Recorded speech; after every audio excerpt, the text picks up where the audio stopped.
नमस्कार, मैं हूं आपके साथ विभा उपाध्याय और आप सभी दर्शकों का अन्नदाता कार्यक्रम में स्वागत करती हूं। हमारे देश का किसान जन का पोषक है, वो श्रम का देवता है, अन्नदाता है। उसमें ही भारत की आत्मा निवास करती है और ऐसे ही किसानों की प्रगति के लिए हम खेती बाड़ी से जुड़ी हुई बहुत सी नई लाभकारी जानकारियां हर रोज सुबह लेकर आते हैं। तो चलिए कार्यक्रम शुरू करने से पहले देखते हैं क्या है आज के अन्नदाता में। पशुओं में दुग्ध ज्वर की समस्या और उसका समाधान।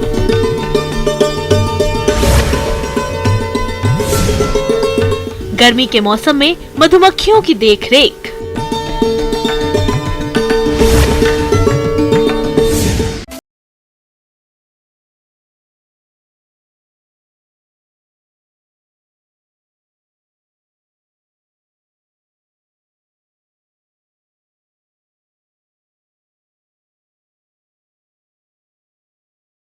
किसान भाई खेती के साथ साथ दुधारू पशुओं का पालन तो करते हैं, लेकिन वो इनमें आने वाले दुग्ध ज्वर की समस्या के कारण लक्षण और बचाव की जानकारी के अभाव में सही समय पर निदान नहीं कर पाते, जिसकी वजह से पशुपालकों को आर्थिक हानि का सामना करना पड़ता है। इसलिए आप दुग्ध ज्वर की समस्या का समाधान कैसे करें, इसके बारे में जानकारी दे रही हैं पशु विशेषज्ञ डॉक्टर श्रद्धा श्रीवास्तव।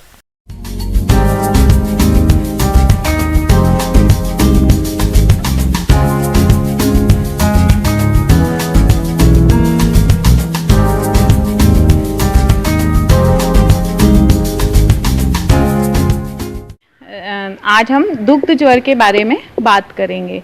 दुग्ध ज्वर पशुओं में कैल्शियम की कमी से होने वाला एक बीमारी है। दुग्ध ज्वर मुख्य रूप से ज़्यादा दूध देने वाले पशुओं में पाया जाता है, जैसे जर्सी गायों में ये ज़्यादा पाया जाता है, देशी पशुओं के अलावा भैंसों में ये ज़्यादा होता है। कैल्शियम की कमी से होने वाला रोग है, लेकिन कई बार ऐसे देखा जाता है कि कैल्शियम, मैग्नीशियम, फास्फोरस ये सभी की कमी एक साथ पाई जाती है। तो इसको हम हमारी भाषा में बोलते हैं कि एक मिल्क फीवर सिंड्रोम है, क्योंकि इसमें खाली एक कैल्शियम नहीं, इसमें मैग्नीशियम भी इन्वॉल्व हो गया, इसमें फास्फोरस भी इन्वॉल्व हो गया। तो फिर इसका ट्रीटमेंट जो है वो और ज़्यादा टफ हो जाता है पशु चिकित्सक के लिए।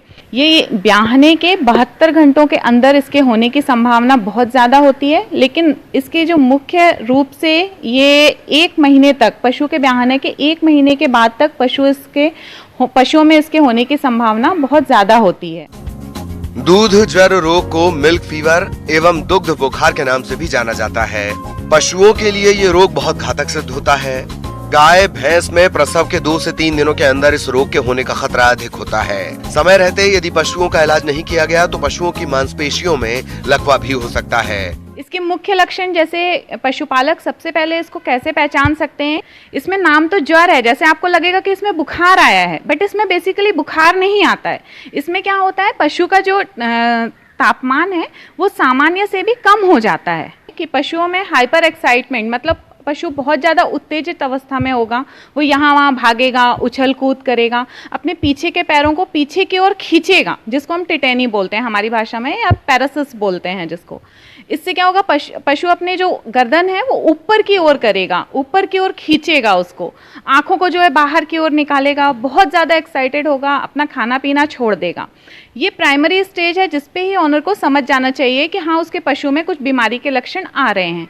दूसरा, इसके बाद क्या होगा, पशु में सेकेंडरी स्टेज पर अगर पशु चला जाएगा तो वो अपने रीढ़ की हड्डी के बल पे बैठ जाएगा।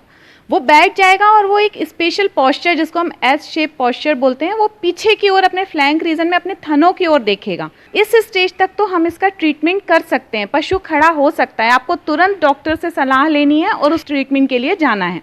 लेकिन अगर आपने इस स्टेज को भी ओवरकम कर दिया, पशुपालक इस स्टेज को भी नहीं देख पाया, तो फिर पशु क्या होगा, वो तीसरे स्टेज में चला जाएगा। तीसरी अवस्था में पशु ज्यादातर समय फर्श पर लेटे रहते हैं। पशु बेहोशी की हालत में आ जाते हैं और उनका शारीरिक तापमान कम हो जाता है। अधिक समय तक बैठे रहने के कारण पशुओं में आफरा रोग होने का खतरा बढ़ जाता है। और अगर पशु इस स्टेज तक पहुंच गया है तो उसका बच्चा पाना किसी भी पशु चिकित्सक के लिए बहुत बहुत मुश्किल है। इसलिए पशुपालकों को पहली स्टेज में या दूसरी स्टेज में ही, स्टर्नल रिकम्बेंसी की बैठे स्टेज तक ही, पशुपालक को तुरंत डॉक्टर के पास जाकर और उसकी सहायता लेनी है। इसलिए अब हम इसमें एक चीज़ और हम इसमें कर सकते हैं कि हम ये होने ही ना दें, क्योंकि ये कोई विषाणु जनित या जीवाणु जनित रोग तो है नहीं कि जो पशु उसकी गिरफ्त में आ गया है। ये बीमारी उसको क्यों हुई? ये कुछ कमी से हुई है। जैसे हम बोलते हैं कैल्शियम की कमी से हुई है, तो हम नॉर्मली पशु के खाने में 100 ग्राम पर डे अगर कैल्शियम देते हैं तो पशु इस बीमारी के, जैसे ड्राई पीरियड है, जैसे जब वो दूध नहीं भी दे रहा है, अगर तब भी हम उसको 100 ग्राम प्रतिदिन के हिसाब से कैल्शियम देते हैं तब भी उसमें ये बीमारी नहीं होगी। इसमें फास्फोरस का लेवल जो है, कैल्शियम और फास्फोरस का रेशो हमेशा 2:1 के रेशो में होना चाहिए सामान्य पशुओं में जो दूध नहीं दे रहे हैं। लेकिन अगर पशु ज्ञावन हो गया है तब हमको इसका जो रेशो है वो हमको कम कर लेना है। हमको जो फास्फोरस का लेवल है वो बढ़ाना है और कैल्शियम का लेवल जो है वो कम करना है। जैसे specially last month of pregnancy जब होता है, जब पशु ब्याहने वाला होता है, उसके 1 महीने पहले आपको जो कैल्शियम का लेवल है वो 1 रखना है। अगर 1 भाग आप कैल्शियम दे रहे हैं तो 3 भाग आपको फास्फोरस देना है उसमें। प्रसव से 3 महीने पहले पशुओं के आहार में अधिक कैल्शियम एवं फास्फोरस शामिल करें। पशुओं के आहार में सूखी घास एवं हरा चारा भी शामिल करें। प्रसव के बाद पशुओं को संतुलित आहार का सेवन कराएं। इस रोग के लक्षण नजर आने पर तुरंत पशु चिकित्सक से परामर्श करें। अब इसमें हम एक और चीज़ कर सकते हैं कि आपको पशु को ब्याहने के 1 हफ्ते के अंदर में आपको इसको इंजेक्शन लगाना है विटामिन D3 का। ये केवल एक ही सिंगल डोज ट्रीटमेंट है। इसमें हम 1 हफ्ते पहले विटामिन D3 का एक इंजेक्शन लगवाएंगे और एक इंजेक्शन हम लगाएंगे पैराथॉर्मोन का, क्योंकि पैराथॉर्मोन जो है वो कैल्शियम के एब्जॉर्प्शन के लिए ज़रूरी हार्मोन है। तो इसका भी एक सिंगल डोज ट्रीटमेंट है। ये भी हम इसको क्या करेंगे, 1 हफ्ते पहले हम विटामिन D3 भी लगवा लेंगे और 1 हफ्ते पहले हम पैराथॉर्मोन का एक इंजेक्शन भी लगवा लेंगे। और उसके बाद हम इसमें कैल्शियम और फास्फोरस का लेवल मेंटेन करेंगे लास्ट मंथ ऑफ प्रेगनेंसी में। और इसके बाद हम होने के बाद इसमें अमोनियम क्लोराइड हम 100 ग्राम पर डे इसके फीड में शामिल करेंगे, जो क्या करेगा, ब्लड का pH मेंटेन करेगा और दुग्ध ज्वर होने की संभावना को कम करेगा। जैसे मैंने कहा, इसका ट्रीटमेंट तो खैर है ही, जैसे हम कैल्शियम बोरोग्लूकोनेट लगाएंगे, एविल लगाएंगे और जो सिम्टोमेटिक ट्रीटमेंट है हम वो देंगे। जो मैंने बचाव के उपाय बताए हैं, अगर आप वो करेंगे तो आपका पशु कभी भी इस बीमारी से ग्रसित नहीं हो। किसान भाइयों, अभी तक आपने खेती से जुड़ी हुई कुछ उपयोगी जानकारियां देखी। अब लेते हैं एक छोटा सा ब्रेक, जल्द लौटेंगे और कार्यक्रम में आगे भी है खेती बाड़ी से जुड़ी हुई महत्वपूर्ण जानकारियां, तो बने रहिए हमारे साथ।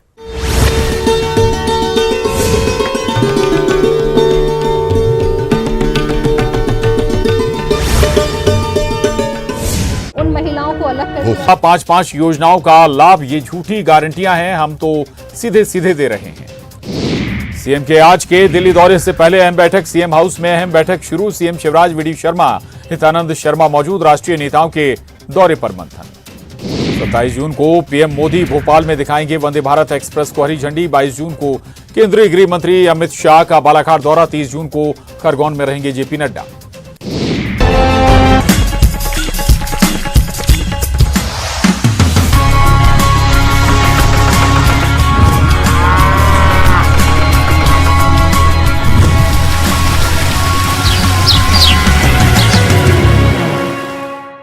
ब्रेक के बाद एक बार सभी दर्शकों का एक बार फिर से अन्नदाता में स्वागत है। चलिए रुक करते हैं अगली कड़ी की ओर।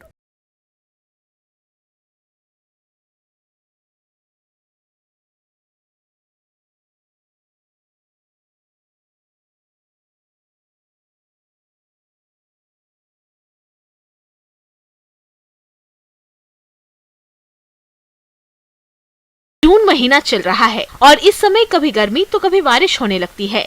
ऐसे मौसम में दिन और रात के तापमान में बदलाव होता रहता है, जो कि मधुमक्खियों को बहुत प्रभावित करता है।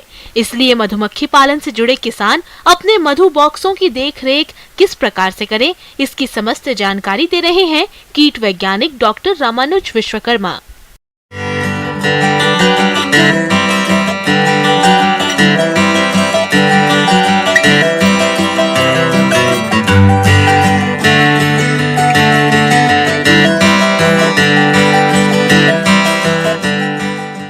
दिन प्रतिदिन अगर आप देखेंगे मौसम में बहुत ही उतार चढ़ाव है।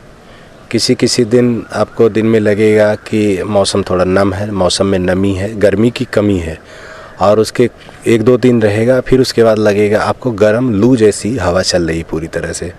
इसी तरह से इनके ऊपर भी यही प्रभाव पड़ता है कि इनका शरीर जैसे सूखने जैसा हो जाएगा, गर्मी ज़्यादा होने की वजह से, लू चलने की वजह से, और इनकी कार्य क्षमता कम हो जाती है। मधुमक्खियों को लू से बचने के लिए छायादार स्थान पर रखें, जिससे गर्म हवा सीधे मौन ग्रहों के अंदर न घुसे, जिससे मोमी पतंगा के प्रकोप से बचाया जा सके। और ऐसी परिस्थिति में एक तो इनको प्राकृतिक स्रोत से अगर उपलब्ध है तो ठीक है, नहीं तो एक जो चालाक और कुशल मधुमक्खी पालक रहेगा, ऐसे मौसम में सबसे पहले इनको एक भरपेट इनको और सही से भोजन देने की व्यवस्था करें। इनका भोजन प्रमुख जो है अगर आप देखें तो सबसे पहला इनके लिए पुष्परस होता है, जिसको शहद में परिवर्तित करती हैं, शहद खाती हैं, और उसके साथ ही दूसरा जो है पराग है, पॉलन और नेक्टर, यही दोनों जो है इनके प्रमुख स्रोत हैं भोजन के लिए। तो ऐसे में साधारणतः अगर गर्मी के महीने में देखें तो आप एक चीनी और पानी दोनों को एक साथ में मिला करके बनाएंगे, लेकिन मात्रा क्या होगी उनकी, अगर मात्रा की हम बात करें तो गर्मी के महीनों में 2 भाग पानी ले लेंगे, 1 भाग चीनी ले लेंगे। वो प्रति बक्सा 2 से 3 दिन लगभग चल सकता है, और इतनी आवश्यकता होती है इनकी। बॉक्स रखने के लिए ऐसे क्षेत्रों का चयन करें जहां पर फूल वनस्पति भरपूर मात्रा में उपलब्ध हो। बॉक्सों को सीधे जमीन पर ना रखें। मधु बॉक्सों को ऐसे खेतों के आसपास नहीं रखें जिनमें बहुत ज्यादा कीटनाशकों का छिड़काव किया जाता हो। मधुमक्खियों को जीवित रहने और विकसित होने के लिए निरंतर ताजे और साफ पानी के सुगम स्रोत के आसपास रखें। ऐसे में अगर ये गर्मी का महीना आ गया तो इनकी कार्य क्षमता, चूँकि इनकी संख्या आधी हो जाती है, कार्य क्षमता इनकी कम हो गई।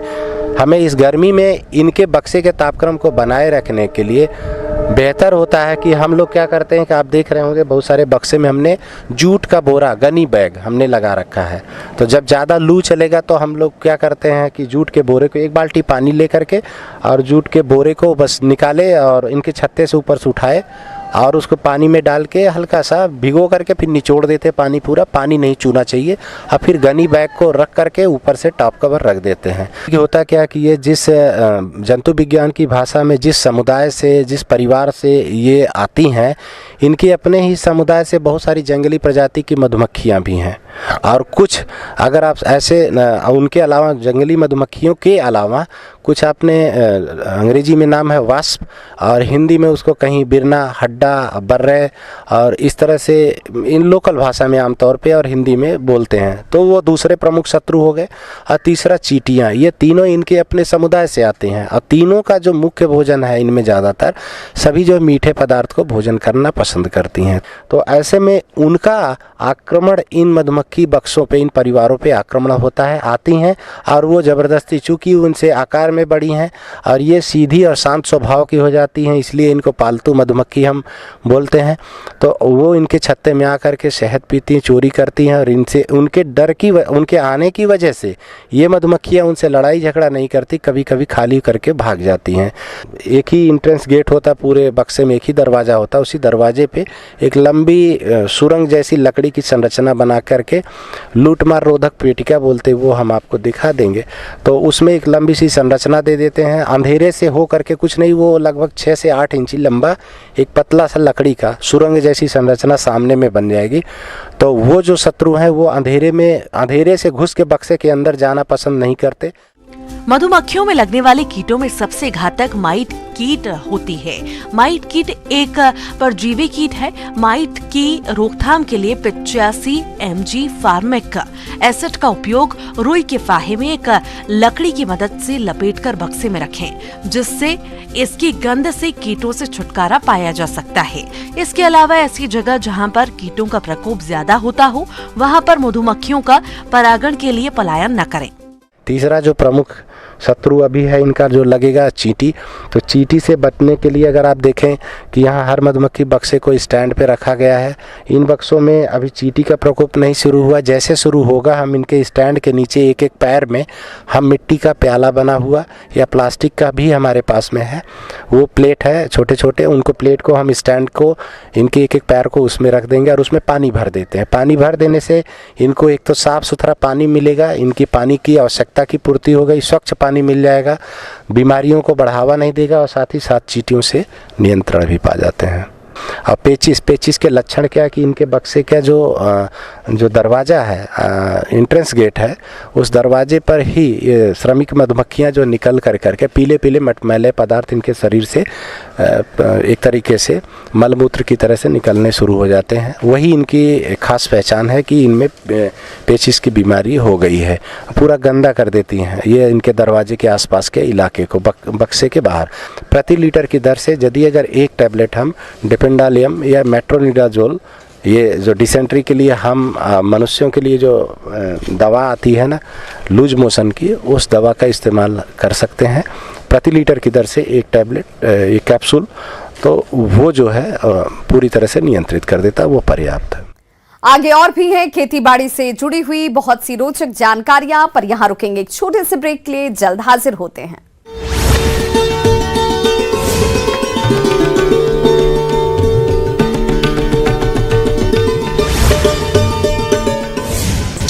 Plus Grove viewers. CM Shivraj का बड़ा बयान, ये सप्ताह जन कल्याण की दिशा में महत्वपूर्ण रहा। लाडली बहना के खातों में योजना की राशि भेजी गई। बहना योजना की पहली माह की राशि लाडली बहनों के खातों में भेजी गई। एमएलए रेस्ट हाउस पहुंचे सीएम शिवराज सिंह, पंडित प्रदीप मिश्रा से की मुलाकात। सीएम के साथ पंडित प्रदीप मिश्रा और मंत्री विश्वास सारंग के साथ किया पौधारोपण कार्यक्रम। छत्तीसगढ़ में भीषण गर्मी को लेकर सीएम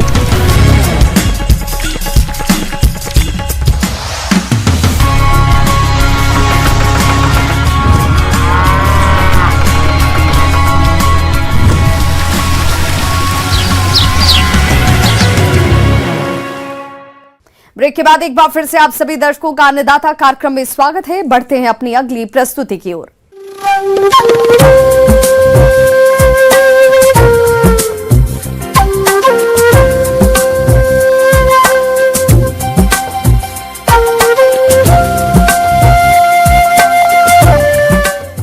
मौसम के अनुसार प्रबंधनों पर ही टिकी है आपकी खेतीबाड़ी, और इसलिए मौसम पूर्वानुमान और उस पर आधारित साप्ताहिक कृषि सलाह इस प्रकार है।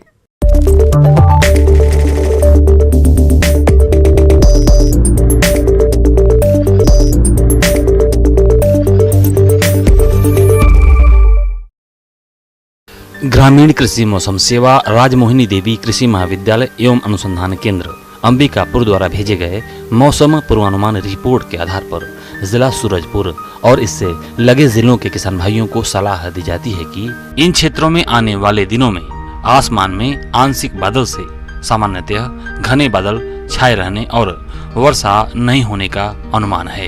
इन क्षेत्रों में अधिकतम तापमान लगभग 38 से 39 डिग्री सेल्सियस रहने की संभावना है और न्यूनतम तापमान 24 से 25 डिग्री सेल्सियस रह सकता है। आने वाले दिनों में हवा मुख्यतः पश्चिम से उत्तर पश्चिम दिशा से चलने की संभावना है और इसकी गति लगभग 7 से 8 किलोमीटर प्रति घंटा की रफ्तार से रहेगी। ऐसे में इन क्षेत्रों के किसान भाइयों को सलाह दी जाती है कि खेत की साफ सफाई और मेड़ों की मरम्मत आवश्यक रूप से इस समय करना चाहिए। धान का धरहा डालने या बुआई से पहले स्वयं उत्पादित बीजों को 17% नमक के घोल में उपचारित कर पुष्ट बीजों का चयन करें। प्रमाणित या आधार श्रेणी के बीजों के पैकेट में प्रदाय किए गए फफूंदनाशक से अवश्य उपचारित करें। धान की नर्सरी के लिए गोबर की खाद या वर्मी कंपोस्ट खाद की व्यवस्था कर लें। किसानों को विश्वसनीय स्रोतों से खरीफ धान के बीज की व्यवस्था करने की सलाह दी जाती है। किसान भाइयों के पास सुनिश्चित सिंचाई के साधन उपलब्ध होने की स्थिति में धान का धरहा तैयार करने के लिए खेतों की अच्छी तरह से जुताई कर भुरभुरी खेत तैयार करें। इस प्रक्रिया में खरपतवार काफी हद तक नष्ट हो जाते हैं और खेत तैयार रहने से धरहा तैयार करने के लिए बुआई कर सकते हैं। धान की रोपाई वाले कुल क्षेत्र के लगभग 1/10 भाग पर नर्सरी तैयार करें। इसके लिए मोटे धान वाली किस्मों के बीज की मात्रा 50 किलोग्राम प्रति हेक्टेयर और पतले धान के किस्मों के बीज की मात्रा 40 किलोग्राम प्रति हेक्टेयर दर से बीज डालें। संवहनीय वर्षा प्राप्त करने वाले क्षेत्रों में ढैंचा और सनई जैसी हरी खाद वाली फसलों की बुआई का यह इष्टतम समय है। हरी खाद वाली फसलों को धान की रोपाई से 6 से 8 सप्ताह पहले मध्यम और निम्न भूमि की स्थिति में बोया जा सकता है। ढैंचा के 10 किलोग्राम बीज प्रति एकड़ प्रयोग करें। धान की रोपाई से पहले बेहतर अपघटन के लिए हरी खाद के पौधों को 6 से 8 सप्ताह की अवस्था में पलट दें। यह 6 से 7 टन हरा पदार्थ जोड़ता है और बदले में प्रति हेक्टेयर धान की फसल के लिए 25 से 30 किलोग्राम नाइट्रोजन जोड़ता है। खरीफ फसलों की बोनी से पूर्व खेतों में लगने वाले कृषि यंत्र एवं उपकरणों की व्यवस्था कर आवश्यक मरम्मत कर लेवें। खेत की गहरी जुताई करें और पॉलीथीन से ढक दें, जिससे मृदा जनित खरपतवार, बीमारी एवं कीटों के अंडे नष्ट हो जाएं। उद्यान की फसल मुख्यतः फल उद्यान लगाने के इच्छुक किसान भाई गड्ढे 1x1 मीटर का तैयार कर उपचार के लिए खुले रखकर धूप दिखाएं। साथ ही फल वृक्षों के किस्मों का चयन कर पौधे लगाने की व्यवस्था करें। पौधे लगाने का कार्य बरसात के मौसम में ही करें।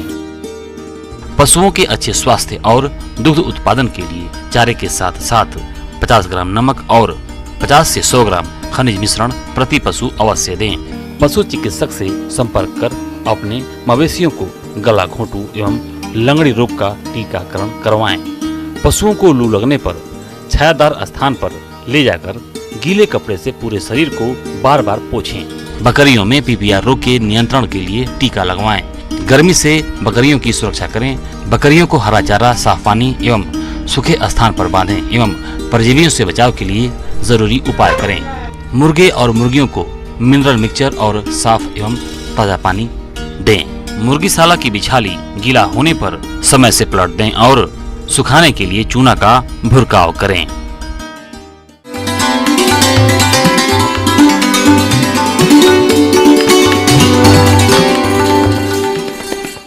अन्नदाता हेल्पलाइन निःशुल्क फोन संपर्क सेवा के माध्यम से आपके द्वारा पूछे गए प्रश्नों में से 1 या 2 महत्वपूर्ण प्रश्न को हम अपने कार्यक्रम में शामिल करते हैं और इसी के तहत आज किसान का सवाल और उनका जवाब इस प्रकार से है।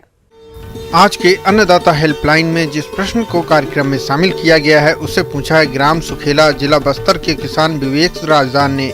आप बीज उपचार करने की विधि पर संपूर्ण जानकारी चाहते हैं तो विवेक राजदान जी आपकी जानकारी के लिए प्रस्तुत है कार्यक्रम का यह अंश।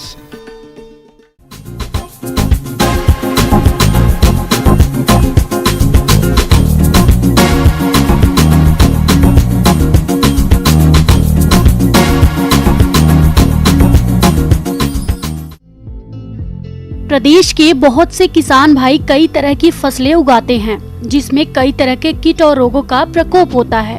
इसके लिए किसान कई तरह के रासायनिक दवाओं का छिड़काव करते हैं जिससे लागत खर्च बढ़ जाती है और पैदावार की गुणवत्ता भी कम हो जाती है।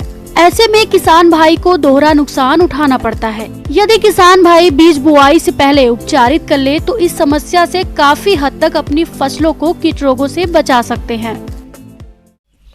बीज उपचार के लिए सही समय और सही टाइम का चयन करना चाहिए। जिसमें बीज उपचार करें तो 24 घंटे पहले बीज उपचार करना चाहिए, जिससे क्या होगा कि इसकी वैलिडिटी 4 सप्ताह तक रहती है। इसके बाद में आप इसको सोविंग कर सकते हो खेत में या नर्सरी में। सर्वप्रथम बीज को फफूंदीनाशक से उपचारित करना चाहिए, फिर बाद में कीटनाशी से उपचारित करना चाहिए और फिर राइजोबियम कल्चर से उपचारित करना चाहिए। सर्वप्रथम फफूंदीनाशक से उपचारित करने के बाद में कीटनाशक से उपचारित करने के लिए 2 घंटे का अंतराल रखना चाहिए। इसके बाद में राइजोबियम कल्चर से 4 घंटे बाद में उपचारित करना चाहिए और उपचारित करने के बाद में इसको छायादार जगह सुखाना चाहिए, जिससे क्या है कि इसमें ना तो कोई ऊपर से फंगस का इनका नहीं रहता डर। अब बात आती है बीज उपचार कैसे करना चाहिए। तो इसकी एक विधि है FIR, जिसमें बीज को क्रमबद्ध तरीके से उपचारित किया जाता है। पहले फफूंदनाशी कार्बेडाजिम 2 ग्राम या थीरम 3 ग्राम प्रति किलो बीज की दर से उपचारित करते हैं। इसके बाद कीटनाशी दवा क्लोरोपाइरिफॉस 6 मिलीलीटर या इमिडाक्लोरोप्रीड 6 मिलीलीटर दवा प्रति किलो बीज की दर से उपचारित करते हैं।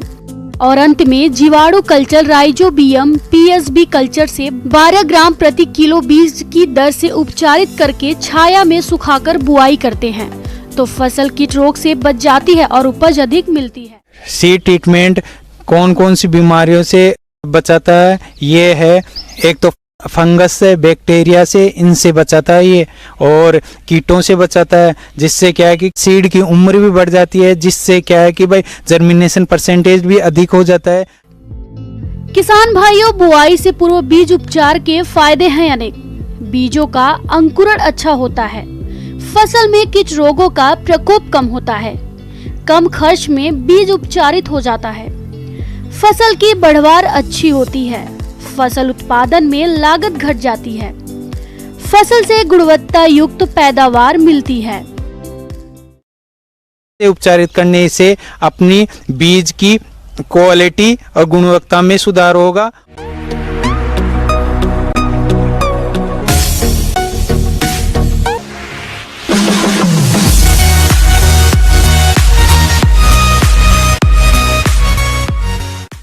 आइए अब एक नजर डालते हैं राज्य के कुछ चुनी हुई मंडियों के प्रमुख फसलों के बाजार भाव पर।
किसान भाइयों, अन्नदाता आपकी सेवा के लिए संकल्परत है। कृषि संबंधित समस्या और सुझावों के लिए आप हमें इस पते पर संपर्क कर सकते हैं।